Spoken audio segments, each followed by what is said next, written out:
So, I'm thinking it was maybe Sunday before last. I was watching a stream by David Wood and AP, and the idea of the origin of the universe had come up. I think it was the one where they were reviewing the debate between Piers Morgan and Richard Dawkins. But yeah, the idea of the origin of the universe had come up. So the basic concept, if you don't know this, I think would be that at some point in the past, time and space and matter came into existence. So presumably, the idea would be that something that was immaterial, or at least otherworldly or something, gave rise to that which is material, right? I think theists would maybe use it as maybe a little bit of a proof of concept for the supernatural. There's an argument for that, maybe. But I was thinking about this, and as I was thinking about it, I was thinking about the inconceivable, the perhaps inconceivable alternatives to that explanation of the origin of the universe. And I was thinking about the inconceivable then, and how would you actually take that into your calculations or factor that into your thought process. And it feels like different people perhaps have different reactions to this.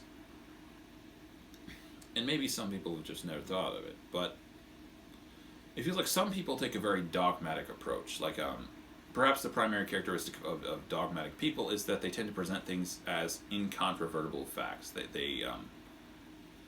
The idea would be effectively, this is what it is, this is how it always will be, and perhaps their besetting sin is that they tend not to want to discuss this type of stuff.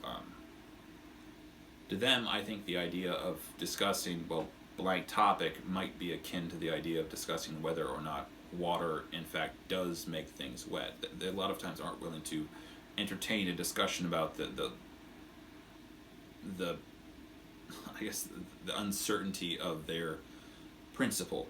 Right.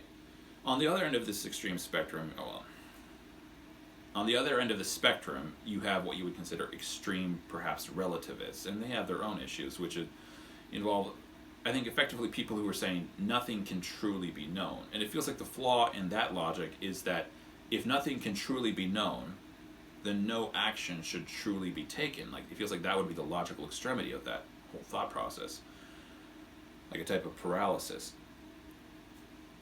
But I was thinking about the idea of the unknown and primarily the inconceivable, and how would you work with that in your head when you're trying to figure something out?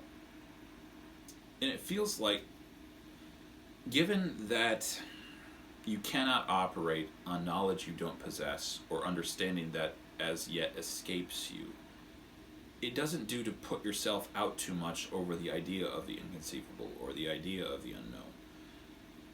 So to some extent, I'm hoping that there's some sort of happy medium where you can act to some extent like a dogmatist. Like, you can behave like a dogmatist, but like act with certainty or confidence in the knowledge and understanding that you do possess, but yet somehow maintain that open-mindedness and the willingness to discuss and discover the knowledge or understanding you do not as yet possess.